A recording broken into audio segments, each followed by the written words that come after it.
وہ لوگ جو ایمان لائے اور نیک عمل کیے، اچھے کام کیے، بھالو کام کیے، سَيَجْعَلُ لَهُمُ الرَّحْمَنُ وُدًّا، ان قریب اللہ تعالیٰ ان کے لیے کر دے گا ود کو۔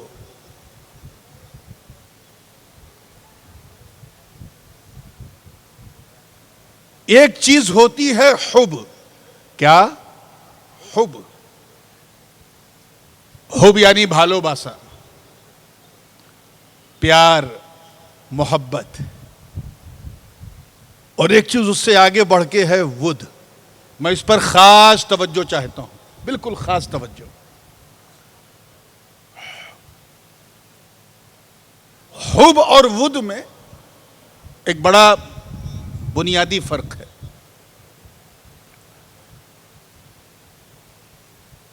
دونوں کا مطلب محبت ہے، دونوں میں تعلق ہے، دونوں کا مطلب ربط ہے، دونوں کا مطلب بھالو بھاشا ہے۔ لیکن جو بات ود میں ہے وہ حب میں نہیں ہے۔ اس کو سمجھنے کے لیے ایک ایگزامپل دے دوں تاکہ دودھ کا دودھ، پانی کا پانی ہو جائے۔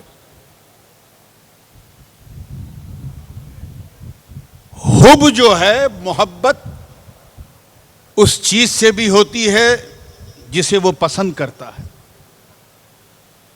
اور اس چیز سے بھی ہوتی ہے جسے وہ نہیں پسند کرتا۔ دونوں کامن ہے۔ یعنی اگر غور کیا جائے تو حب اور ود کے اندر منطقی نقطہ نظر سے عام، خاص، مطلق کی نسبت ہے۔ یعنی ہر ود حب ہے، ایسا نہیں ہے۔ ہر حب جو ہے وہ ود ہے، مگر ہر ود جو ہے وہ حب نہیں ہے۔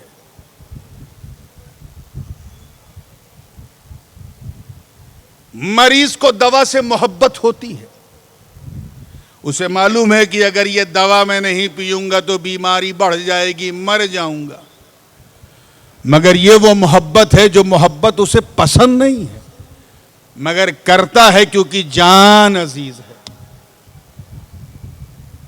تو جو اختیاری بھی ہو، بے اختیاری بھی ہو، پسند بھی ہو، ناپسند بھی ہو، اسے حب کہتے ہیں۔ اور جس میں ناپسندیدگی کا کوئی مسئلہ ہی نہ ہو، صرف پسند ہی پسند ہو، اسے ود کہتے ہیں۔ ود میں انکنڈیشنل محبت ہے، جبکہ حب میں کنڈیشنل محبت ہے۔ سمجھ میں آ رہی نا بات آپ لوگوں کو؟ ادھر میری طرف دیکھ رہے ہیں، آج پہلی رات ہے، اگر آج ڈھیلے پڑ گئے تو ابھی 9 رات اور باقی ہے۔ آج میں چاہتا ہوں کہ ایسا سنو کہ سب کو پتہ چل جائے کہ حسین کا جلسہ جب ہوتا ہے بنگلہ دیش میں تو ہر حسینی کس رنگ میں نظر آتا ہے۔ ذرا جورے بولیں سبحان اللہ، سبحان اللہ، سبحان اللہ۔ آپ نے نہیں بولا تو آج تو میں بیٹھ کے بول رہا ہوں، کل کھڑے ہو کے پھر بولنا پڑے گا، تو بالکل توجہ کے ساتھ۔ حب کنڈیشنل ہے، جبکہ ود جو ہے وہ انکنڈیشنل ہوتا ہے، اس میں کوئی شرط نہیں ہوتی۔ in any circumstances you have to love۔ اللہ پاک اسی لو کے بارے میں فرما رہا ہے کہ وہ لوگ جو ایمان لائے، نیک عمل کیے، اللہ تعالیٰ ان کے لیے ود کر دیتا ہے، یعنی ان کے دل میں محبت کے ساتھ ساتھ ایسی محبت ڈال دیتا ہے جس محبت میں کوئی کنڈیشن نہیں ہوتی، کوئی شرط نہیں ہوتی، کوئی سمجھوتا نہیں ہوتا۔ وہ چاہے